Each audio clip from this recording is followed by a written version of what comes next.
Eu não sei quão claro é pra vocês, especialmente considerando que mangá é algo que eu falo cai e vem, mas eu já li bastante e eu gosto muito do nicho. E se for pra escolher 2 mangás pra falar que são meus favoritos, um deles é com certeza Strongest Man Kurosawa, que pra quem não sabe é do mesmo autor de Kaiji, que tem aquela adaptação incrível da Madhouse e tal. E no caso, Strongest Man Kurosawa é sobre um pedreiro que tenta buscar o significado da própria vida e é cheio de humor, mas sem abandonar uma pegada introspectiva com um pouco de análise social, e eu recomendo muito. E meu outro mangá favorito, é claro, aquele famoso medieval, Berserk. E Berserk é uma história bem pesada, então se você for menor de 18, por favor, sai do vídeo agora. É sério, menor, ó, eu tô falando na boa, sai daqui, por favor.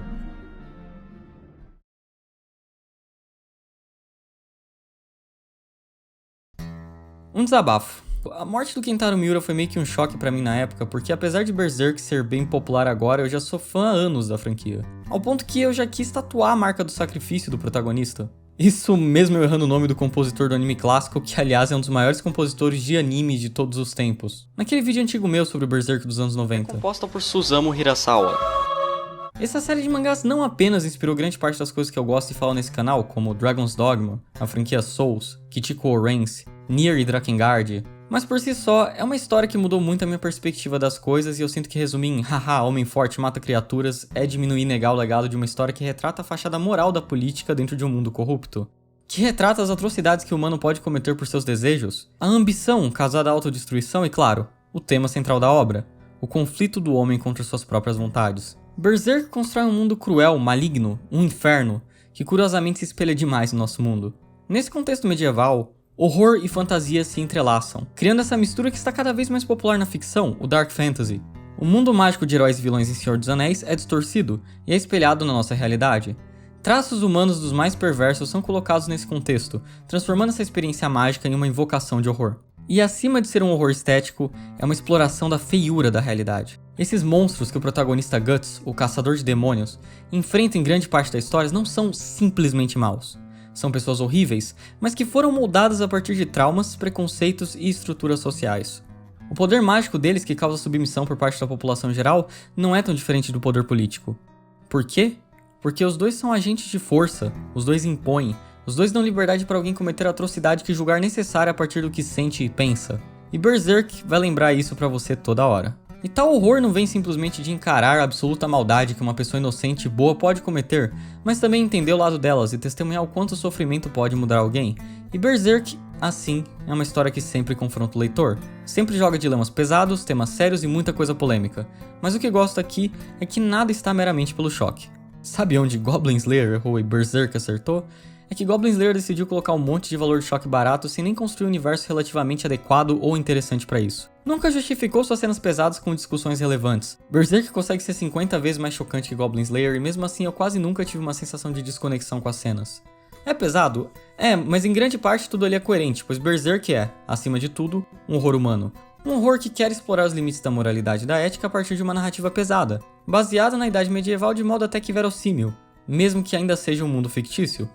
E creio que é por isso que existe uma velha semelhança estética com a idade medieval na vida real. Berserk ainda tem um compromisso do retrato do mundo do jeito que ele é. E assim, com tal ideia ambiciosa, o mangá entrega tudo isso. Mas surpreendentemente, sem que o cinismo afogue aspectos esperançosos da natureza humana. Berserk, cai e vem, ainda é uma história de momentos felizes aqui e ali. Com esperança, mesmo que ofuscada. Guts, apesar do seu destino horrível de conflito eterno, é um símbolo de perseverança nesse inferno sem luz e controlar seu ódio implacável e até que justo contra a realidade que o cerca é parte do seu arco de personagem. Na real, são sempre as cenas mais humanas de Berserk que ficam na minha cabeça. Você até esquece que tá vendo uma franquia que também tem ação frenética quando cenas como essa aparecem. Some view, huh? Huh? Gaston doesn't think he's very suited for army life. His intention is to start a tailoring business with the money he's earned when this war is over. He's very good with his hands, though he may not look it. Nicole had proposed to a woman who refused him once. Apparently she didn't want to marry a common soldier, so he declared that he would get promoted as soon as possible so he could ask her again. That's why he tends to be reckless and overextends himself in battle. It seems to me that everybody stakes their lives in a lost cause. Looking over them all from up here, I almost think I can see their hopes and dreams flickering in each little light. Like a bonfire of dreams. Como essa cena expõe, todos têm desejos em Berserk e todos conciliam sua realidade para alcançar tais desejos. Logo, o protagonista é um contraste muito grande a isso. Ele não deseja nada, e seus traumas expõem uma vida tão horrível que sua única alternativa era se defender. E quem vive numa situação assim não tem nem tempo de ter um sonho. Sem rumo, sem esperanças e sem nenhum desejo exceto a própria sobrevivência. E é interessante como o desenvolvimento de personagem tenta adereçar isso. Desacostumado com a paz, uma das motivações iniciais dele é justamente achar um motivo para viver acima de sobreviver. A busca de Guts é, inicialmente, uma busca por significado, um objetivo, algum grande desejo que vale a sua respiração e esforço. Sem querer spoiler, mas o protagonista também é eventualmente infectado pelo vírus desse mundo, que é o desejo obsessivo por algo e... o autor gosta de explorar esse conflito interno do fogo da emoção contra a racionalidade. Assim como diz a abertura do anime de 2016...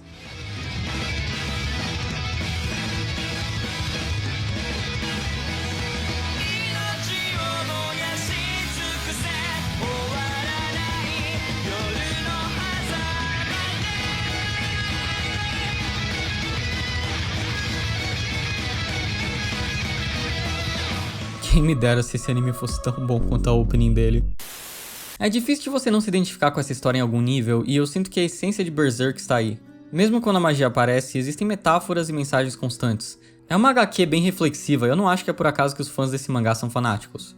Eu tenho 2 filmes, eu comprei bastante dos mangás, incluindo a versão original, eu joguei o jogo de PS2 ou de Dreamcast, e comprei Dragon's Dogma pra jogar com as armaduras dos personagens do jogo, que adicionaram uma espécie de colaboração com os filmes. E são maneiras pra caralho, joguem Dragon's Dogma. É porque, em essência, todo mundo sofre, e parte desse sofrimento vem da dança que o universo faz com as nossas vontades. Isso é Berserk. Se você entende o que é sofrer, você entende Berserk. E isso é só a superfície da superfície. E Berserk brinca com vários gêneros, se inspirando em shoujos como Berusai Onobara, ou Rosa de Versalhes aqui no Brasil, para construir o famoso Golden Age Saga, ou a Era de Ouro, o arco mais conhecido da franquia que aborda toda a questão do bonde do Falcão. Depois vemos algo que vai mais pro horror em Lost Children, que ama atacar dilemas morais em meio de muito choque, que até o mais recente arco Fantasia, que Berserk por anos parecia um anime de porrada padrão? Tá, vamos fazer o seguinte, vocês já ouviram falar sobre o tal do arco do barco?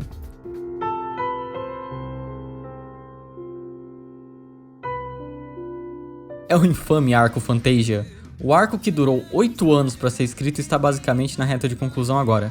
8 anos de espera. Vários deles onde você basicamente mal tinha capítulo.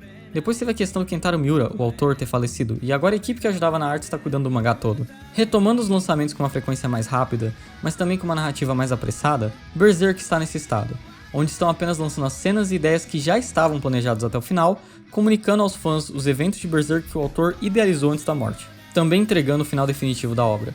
Não apenas honrando o mestre Kentaro Miura, mas fazendo jus à sua visão da obra com o mínimo de ruído externo possível. A partir daqui eu vou falar de spoilers do mangá de Berserk, então se você não leu até o capítulo 369 da obra, por favor, vá atrás e leia primeiro. É um dos mangás mais influentes da história e com certeza o seu tempo não será desperdiçado.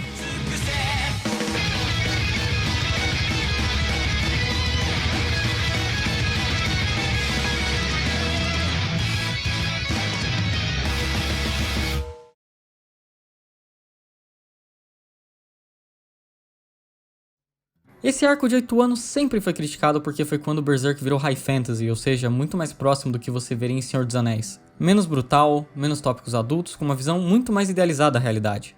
Heróis, vilões, bem e mal. E eu também tava no bonde do ódio porque eu realmente não entendi o que o Miura queria. Inclusive, em retrospecto, esse arco nem é tão gigante. É só que quando você tá lendo só 1 ou 2 capítulos no ano, a sensação era muito mais arrastada. Mas esse arco é constantemente intrigante, com paralelos constantes entre os atos de Griffith e Guts. Isso é bem massa, parece ter uma escalada constante para justificar os próximos atos do Griffith e para construir um arco de redenção pro Guts. O nosso protagonista agora focava em rumar para a ilha de Elfhelm, onde aparentemente Guts poderá curar a casca. Entretanto, Skull Knight avisou que daria merda fazer isso, e honestamente, se o Skull Knight falou, tá falado. Eu fecho com o Skull Knight. A questão é que foi uma construção cautelosa, mas com alguns momentos chaves, alguns que pareciam dar uma dica sobre possíveis conflitos sociais que seriam gerados nessa utopia que Griffith queria construir. Outros que parecem mostrar um Guts mais amadurecido, que decide ter uma vida focada em proteger a casca, curar a doença dela e recuperar a alegria que ele tinha perdido durante o eclipse. E outros que só... O ponto é, Com cada vez mais leitura, se tornava óbvio para mim que o Fantasia Arc seria um arco da melhora de Guts, e talvez de alguma possível derrota do Griffith. Enquanto a utopia do Falcão começava a mostrar certos podres, o mundo de Guts apenas melhorava e melhorava. Ainda assim, eu devia ter desconfiado do Mestre Miura. Quem que se lembra quando os planos do Griffith foram destruídos do nada na Golden Age Saga? Eu me lembro. Ele constrói, dá dicas pra cacete, mas ainda surpreende quando a história vira de cabeça pra baixo. E talvez a primeira vez que eu notei isso foi no fantástico capítulo que os personagens exploram o inconsciente da Casca, usando de magia pra tentar curar ela. Eram visíveis tanto o trauma sexual quanto a visão dela do Guts. Um cão raivoso, algo que ela usava como ofensa pra ele lá na Golden Age Saga. Reflete o medo atual que a Casca tem de Guts, especialmente por alguns surtos de raiva que ele já teve na frente dela, mesmo que ela já tivesse tomada pela insanidade. Irrelevante disso, Guts protege ela no sonho, o que significa que ela não deixa de reconhecer que ele quer proteger ela. Esse arco cria vários paralelos com os sentimentos e com a mente dela.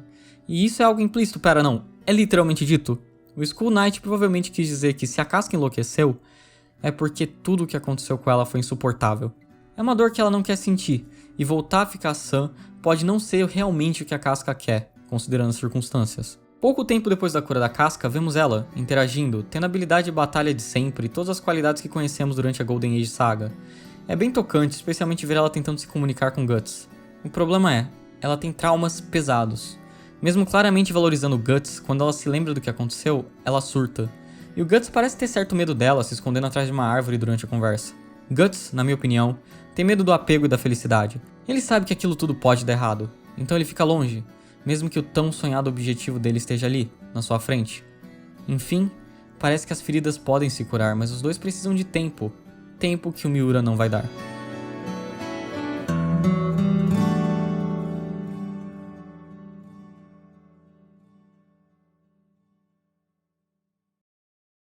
Esse arco culmina com Griffith chegando na ilha de Elfhelm.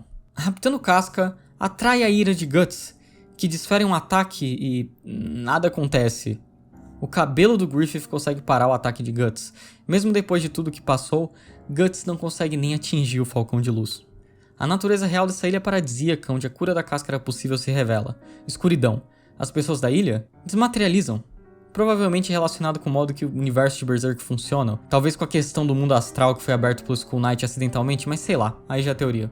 Qual a intenção do Griffith ao raptar Casca? Qual o interesse dele nisso? Claro que podemos teorizar bastante, então vamos discutir o Griffith.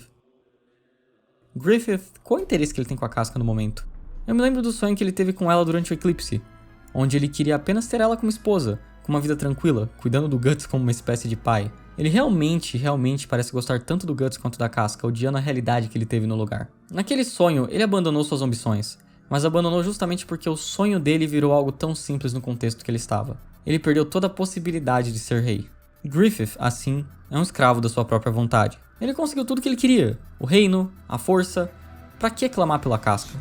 Eu sinto que tem uma possível resposta, mas isso é teoria, então não levem a sério e é bem relacionado àquela cena do tapa que o Rickert deu na cara dele. Griffith realmente parece ter se sentido atingido emocionalmente, deixando Rickert sair de Falconia de boa. Depois ainda vemos o assassino Rakshas tentando matar Rickert. Talvez por auto-iniciativa, talvez pelas ordens do Griffith, sei lá. O que importa é que o orgulho do Griffith com certeza foi ferido. Eu fico pensando de verdade que talvez o que o Griffith queria era replicar aquela dinâmica, demonstrado naquele sonho. Dar Midland para a Casca, compensar os seus erros com ela e isolar Guts. Guts não parece ser mais do interesse de Griffith, talvez? E isso é algo que me assusta, porque como sabemos bem, a obsessão de Griffith por Guts foi a queda dele. Talvez seja um pouco mais complexo que isso. Griffith quer conquistar tudo, quer a vida perfeita, justamente para atingir Guts, porque Guts foi a pessoa que conseguiu realmente o respeito e a confiança de Griffith no passado, e rejeitou o mesmo no fim do dia. Griffith tem esse defeito, bem forte e bem visível. Ele não confia em ninguém, mas se ele confiou em alguém, foi no nosso Brutamontes favorito. Eu acredito que esse seja seu objetivo, atacar Guts emocionalmente, talvez para suprir o buraco que foi deixado por toda a confusão que destruiu a vida de Griffith no passado. E honestamente, eu acho que o Miura sabia disso. E eu acho que nos próximos capítulos deve ser o passado do Griffith. Para pra pensar, muito pouco se sabe do porquê que ele quer ser rei e do que rolou com ele antes dele conhecer o Guts. Mas se for pra pedir pela minha resposta de tal motivo, todos aqueles que escalam na maior montanha que existe, fazem isso para ficar sozinhos e não poderem ser atingidos. Griffith é um covarde no fundo, e dessa covardia que surgiu um dos vilões mais cruéis da história. Talvez é por isso que ele ofereceu um lugar pro Guts no novo bando do Falcão, quase que ofensivamente. Ele quer ter Guts, pois Guts tem a coragem e o desprendimento que ele não tem. Pois Guts não precisa subir no topo do mundo para se sentir seguro, e tal obsessão pelo Guts não é algo que é dito uma vez só na história. Dito essa teoria, eu sinto que o psicológico do Griffith será cada vez mais nosso foco daqui em diante e eu mal espero para ver mais. E eu não acho que virá tão cedo, porque parte da discussão de Berserk é a discussão sobre o psicológico do Griffith. Enquanto a culpa de ter feito vários dos seus soldados diretamente ou indiretamente morrerem, o ódio que Guts causou em seu psicológico, e até o abandono que o Guts e a Casca quase fizeram com ele, mais algumas ideias são algumas das motivações dele ao cometer as atrocidades que ele fez, eu acho que a gente se sente tão traído quanto o Guts na situação. A gente quer entender o porquê que isso tudo foi feito. Honestamente, ele já é um dos meus vilões favoritos dos mangás e saber mais por trás dele só vai me animar com a leitura. E se formos falar de psicológico, tem outro personagem que também deve receber bastante destaque, que é o foco desse arco: Guts.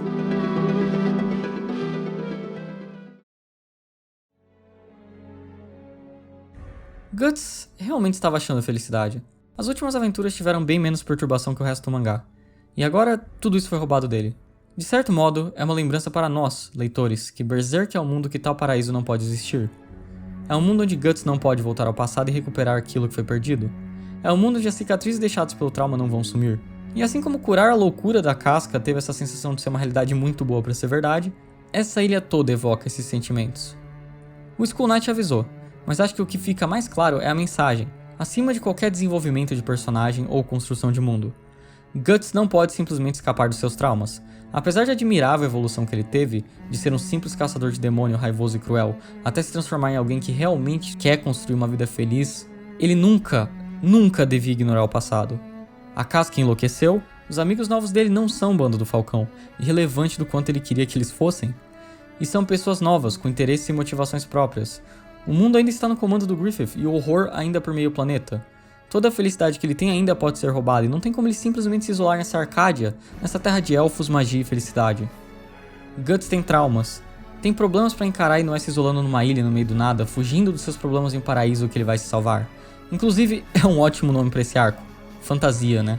Pois em essência, é o mundo ideal do Guts, onde Berserk se transforma numa história menos cínica e mais mágica. O horror meio metafórico que o sobrenatural apresentava se transformou em uma aventura divertida, onde nenhum dilema moral era imposto. Um mundo onde cada lugar que ele passava, ele conhecia novos amigos, e olha, eu fico pensando até se isso não é um paralelo com One Piece, julgando o fato que ele tá num navio, buscando um objetivo único de uma mítica ilha dos elfos enquanto ele passa por lugares mágicos. Mas Guts não pode viver assim. A natureza real de um escapismo desse, de uma idealização da realidade tão doce, é a escuridão. E tal escuridão fisicamente toma a ilha, mata as pessoas, assim como escapar da realidade faz. O povo feliz dessa ilha realmente desmaterializa no lugar de morrer. Idealizações do tipo não podem existir no mundo concreto. O que sobra é Guts, derrotado, impotente. E agridoce como se sente, acho que faz sentido que esse seja o último presente de Kentaro Miura. Miura não nos apresentou um mundo colorido e feliz, e sim um mundo hostil. Não porque ele quer que as pessoas se sintam mal, mas porque ele queria que as pessoas pensassem. E honestamente, se tem um mangá que quer que você reflita, é Berserk. Nunca fugindo de discussões controversas, Berserk é uma franquia iconoclasta que, mesmo nos últimos capítulos do seu autor, sempre quiseram te passar alguma visão. E com isso, nos sobra uma pergunta. Qual é a visão do arco Fantasia? Para mim, é a visão que devemos encarar a realidade do jeito que ela é. Para alguns, a Ilha de Guts é o videogame, afundando horas e horas enquanto ignora a realidade. Para outros, é algum relacionamento, onde a dependência emocional lhe cega da dor. Para outros, dinheiro e conquistas. Para outros, poder, onde suas fraquezas se escondem em força externa. Guts deve aceitar o que perdeu, aceitar o que tem e, principalmente, encarar o mundo do jeito que ele é, mesmo que doa. E assim, novamente, o espadachim negro levanta sua espada contra o mundo, me deixando muito ansioso para ver qual fim que o mestre Miura idealizou para nós.